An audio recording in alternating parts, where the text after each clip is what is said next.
Hello bachcho, let's read this question. The question says the critical volumes of four gases A, B, C and D are respectively 0.025 liter, 0.312 liter, 0.245 liter and 0.432 liter. The gas with highest value of van der Waal constant B is option A is A, option B is B, option C is C and option D is D.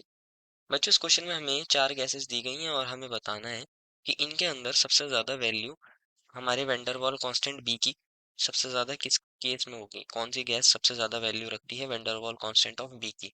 और हमें चारों की critical volumes दी गई हैं। तो देखते हैं क्या होगा यहाँ हमारा की कंसेप्ट। फर्स्ट ऑफ ऑल बात करते हैं हमारे की कंसेप्ट की, और की कंसेप्ट क्या होगा बच्चों, हमारे पास रिलेशनशिप बिटवीन, हमारा रिलेशनशिप किसके बीच में बच्चों, relationship between critical volume and van der Waal constant B. Critical volume, जिसको हम बच्चों किससे डिनोट करते हैं, क्रिटिकल वॉल्यूम को हम वीसी से डिनोट करते हैं, इससे डिनोट करते हैं, and van der Waal constant B and B. तो बच्चों हमें यहाँ रिलेशन पढ़ना है, इनके बीच में होता क्या है। फर्स्ट ऑफ ऑल समझते हैं हमारे पास क्रिटिकल वॉल्यूम क्या होती है, और उससे पहले हमें समझना पड़ेगा क्रिटिकल टेम्परेचर क्या होता है। बच्चों अगर हम बात करें critical temperature, critical pressure and critical volume, तीन चीजें होती है हमारे पास। क्रिटिकल टेम्परेचर होता है, एक होता है हमारे पास क्रिटिकल प्रेशर, और थर्ड थिंग क्या होती है हमारे पास, क्रिटिकल वॉल्यूम। तीन चीजें होती हैं बच्चों। एक्चुअल में होता क्या है, हमारे पास हम किसी भी गैस को अगर लिक्विफाई करना चाहें तो एक स्पेसिफिक टेम्परेचर तक उसको लिक्विफाई कर सकते हैं, एक स्पेसिफिक टेम्परेचर तक उसको लिक्विफाई कर सकते हैं। लेकिन एक स्पेसिफिक टेम्परेचर के ऊपर या उस टेम्परेचर पर हम अपनी गैस को लिक्विफाई नहीं कर सकते। उससे नीचे टेम्परेचर तक तो लिक्विफाई कर सकते हैं, लेकिन उससे ऊपर टेम्परेचर पर हम उसको लिक्विफाई नहीं कर सकते अगर हम प्रेशर को अप्लाई करते हैं।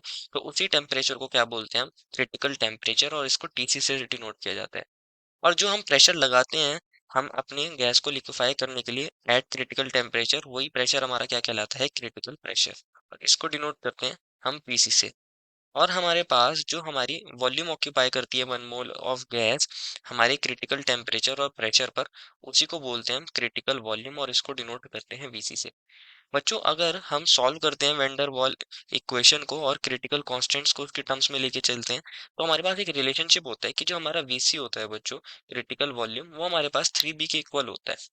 दैट इज जो हमारा क्रिटिकल वॉल्यूम है वो 3 times van der Waal constant B के इक्वल होता है। तो इम्पोर्टेंट थिंग क्या है बच्चों, क्योंकि हमारे पास जो हमारी क्रिटिकल वॉल्यूम है वो हमारे पास 3 times of van der Waal constant B के इक्वल है।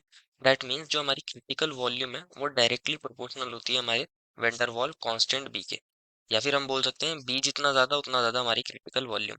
तो हमें चार गैसेस की क्रिटिकल वॉल्यूम दी गई थी, 0.025, 0.312, 0.025, 0.312, और क्या मिली थी बच्चों हमें, 0.245, 0.245 एंड 0.432।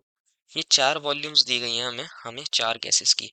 एक तो है ए, दूसरी है B, third is C and fourth is D.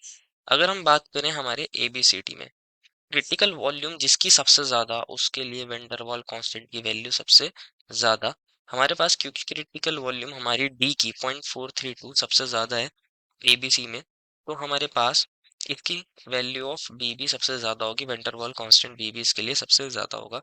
therefore final answer is option number D, I hope you understood it well and best of luck.